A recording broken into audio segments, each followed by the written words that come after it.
राधे राधे।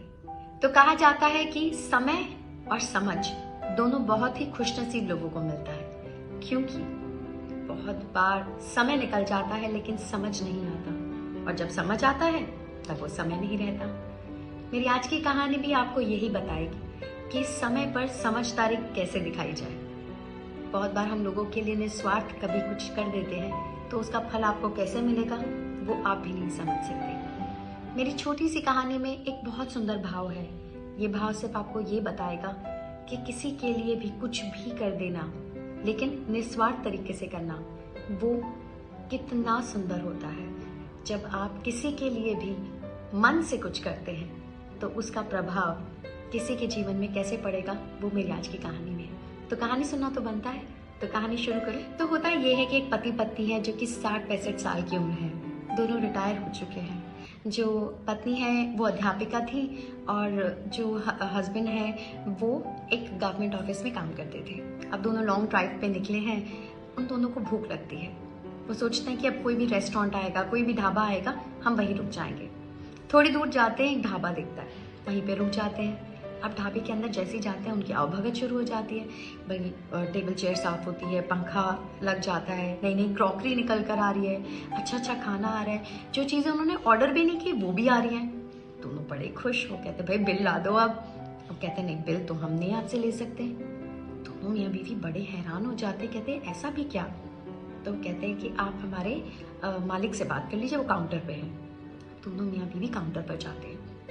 वो बोलते कि आपका ढाबा बहुत अच्छा है, खाना बहुत अच्छा है, लेकिन आप हमसे पैसे क्यों नहीं ले रहे हैं? वहाँ पे 25-26 साल का नौजवान देखता है और कहता है उनकी पत्नी को कि अगर आपने मुझे पहचान लिया तो मैं बिल नहीं लूँगा, और अगर नहीं पहचाना तो बिल शायद ले सकता हूँ। वो जो पत्नी है, वो जो अध्यापिका है, वो उसे गौर के देखती हैं और कहती हैं अरे मोहन तुम। बहुत खुश हो जाता है, कहती है तुम यहाँ कैसे, मुझे बताओ। तो मोहन कहता है कि मैम मेरे 2 5 स्टार होटल्स भी हैं, लेकिन इस ढाबे से मैंने शुरुआत की थी इसलिए मैं यहाँ ज़रूर आता हूँ, और देखिए मैं आपसे मिल लिया। अब जो पति होते हैं वो बड़े हैरान होते कि कौन है, क्या है, मुझे बताओ। तो पत्नी बड़े उत्साह से कहती है कि ये मेरा स्टूडेंट था, ये मेरी कक्षा में पढ़ता था। और फिर बताती हैं कि किसी कारणवश इसके जो पिता हैं वो फीस नहीं दे पाते थे और माँ घर का काम करती थी। एक दिन प्रिंसिपल ने कहा कि मोहन मैं तुम्हें विद्यालय से निकाल दूंगा कि अगर तुमने ये फीस नहीं भरी। ये बहुत दुखी था। उसी दिन मैं इसके पास आई और मैंने उससे कहा कि तुम जाकर क्यों नहीं खेत में जाकर फल तोड़ लेते हो और कुछ सब्जियां तोड़कर बेच लेते हो, तो तुम ये फीस भी पे कर सकते हो। बस मोहन ने कहा बस मैम, वही एक बात ने मुझे बहुत सहारा दिया। आपने बहुत सही समय पे मुझे समझदारी सिखा दी। मैंने उस जैसे कहते हैं कि सब्जी फल इन सब को बेचकर अपनी खुद की पढ़ाई की, और उसके बाद में मुझे बहुत ही छोटी उम्र में बहुत कुछ समझ आ गया। तभी मैं इतना बड़ा होटल और इतनी बड़ी चीज़ें कर भी पाया। मैं आपका बहुत धन्यवाद करता हूँ। जो पति पत्नी होते हैं, अध्यापिका होती है, वो बहुत खुश होती हैं, उसकी भलाई लेते हैं, कहते हैं बहुत सारा आशीर्वाद देते हैं, कहते हैं इसी तरह से खूब आगे बढ़ो। अब कहानी का सार क्या कहता है? कहानी का सार भी तो यही कहता है कि किसी भी परिस्थिति में अगर आपको सही सलाह मिल जाए, सही समझदार इंसान मिल जाए, तो बस सब कुछ सही हो जाता है।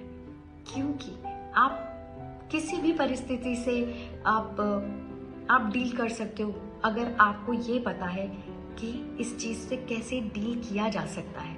समय और समझ दोनों बहुत ज़्यादा ज़रूरी चीज़ है। तभी मैंने कहा कि समय और समझदारी बहुत ही खुशनसीब लोगों को मिलती है। मैंने इस कहानी से क्या सीखा? जैसे कि अर्जुन के जो सलाहकार थे वो श्री कृष्ण थे, और दुर्योधन के सलाहकार कौन थे? शकुनी मामा। आप जानते हैं दोनों के साथ में क्या हुआ। तो अपने लोगों का चयन करना बहुत ज़्यादा ज़रूरी है। अपनी समझ से चलना बहुत ज़्यादा ज़रूरी है। अगर समय आए तो किस तरह की समझदारी रखनी है वो भी सबसे ज़्यादा ज़रूरी है। ये कहानी बहुत ही सुंदर थी, और इस कहानी ने मुझे क्या समझाया? मुझे सिर्फ एक ही बात समझाई कि अगर जीवन में कोई भी बड़ा आपको कुछ समझा रहा है, वो कहीं ना कहीं आपके लिए बहुत ज़्यादा फलदायी है। निस्वार्थ अगर आप किसी के लिए कुछ भी कभी करते हैं तो उसका फल आपको कैसे मिलेगा आपको नहीं पता। खैर, ये तो मेरी बात थी। आपको ये कहानी कैसी लगी तो मुझे ज़रूर बताएं। धन्यवाद। जय हिंद।